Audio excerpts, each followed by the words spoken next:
समस्त मिथिलावासी के हमर प्रणाम। हम छी दीपा और अहाँ सब गोटे के स्वागत कर रहल छी अपन बौआ अंश के उपनयन सीरीज वाला वीडियोज में, जैमे अहाँ सब देख रहल छी ई 5म पार्ट के वीडियो उपनयन दिन का ब्लॉग। तो एहिमे अहाँ सबके देखा ला भेटत पूरा केस कटा कल के हंसी मजाक आनंद, और अंश कते नीक से केस कटवा रहल छथि और हजमा बाबू कते नीक से केस काटि रहल छथिन, तकर पूरा जे छै दृश्य संग में जे छै से एहिठमन अहाँके देखऽ ला सुनऽ ला भेटत सुंदर सुंदर गीत सब, जे कि जते चाची सब आयल छलखिन वो सब गाबि रहल छथिन, तकर आनंद भेटत। तो वीडियो के बेसी से बेसी शेयर कऽ कऽ खूब सारा अहाँ सब प्रेम देबै और जे छै से खूब आनंद लेबै। ताहिके लेल अहाँ सबके डायरेक्ट हम ओरिजिनल साउंड के ऑडियो संग में वीडियो सुनाबै छी, और सुनू, देखू, आनंद लिया, बुआ के खूब आशीर्वाद दियो और वीडियो के शेयर करबै, जैसे और भी मिथिला और मिथिला के बाहर के लोग सब तक में ई कल्चर, ई हंसी मजाक और गीत नाच सुनऽ ला भेटे, ठीक ने। तो एहिठमन जे छै से हजमा बउआ के पहले केस छलैया खूब पैघ पैघ, तो खूब नीक से पानि दऽ कऽ ओकरा मसाज कऽ रहल छथिन, जाहिसँ केस कटाइ में बिल्कुल भी नहीं दुखाय। और अंश जे छै से हमरे सबके नहीं, अपन दाई बाबा के, अपन मौसी सबके, सबके बहुत प्रिय छै। कियाक तऽ हमरा जे छै से नैहरा में बुझले अहाँ सबके एखन हमरेटा विवाह भेलैया बहिन सबके नहि भेलै, और बौआ जे छै से सबके बड़ दुलारू छै। अतः हजमो के बहुत दुलारू छनि बौआ, कियाक तऽ हिनकर बाबुओ जे छै से बौआ के मूड़न केने छथिन, ताहि चलते। गर्मी तऽ भयंकर छै, आ देखियो दादी माँ के बौआ के जे छै से चिंता भऽ रहल छनि जे बौआ के गर्मी लगैत हेतै, कियाकि अंश के बहुत बेसी गर्मी लगै छनि, ताहि चलते। तो सबके एतऽ से ठाँका करा कऽ साइड कराबै छथिन। और दादी माँ के पोता बाबू कते समझदारी छथिन और कते नीक से केस कटेलखिन है, से अहाँ सब वीडियो के एंड में देखियो। अंश के पप्पा हुनकर पहले ही बुझा देने छलखिन हैं जे एकदम नहीं अगुतायब और खूब आनंद लऽ कऽ केस कटवायब। तो से केला अंश और कते एंजॉय केला से अहाँ सब अपने देखू और खूब आनंद लिया और वीडियो के खूब प्रेम दियो।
शिवम इधर देख।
अभी बोल लूंगा।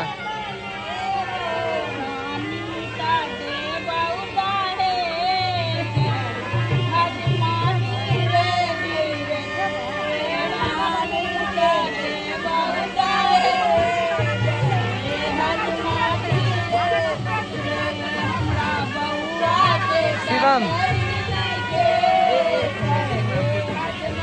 अब दादी से, पापा से, मम्मी से, नानी से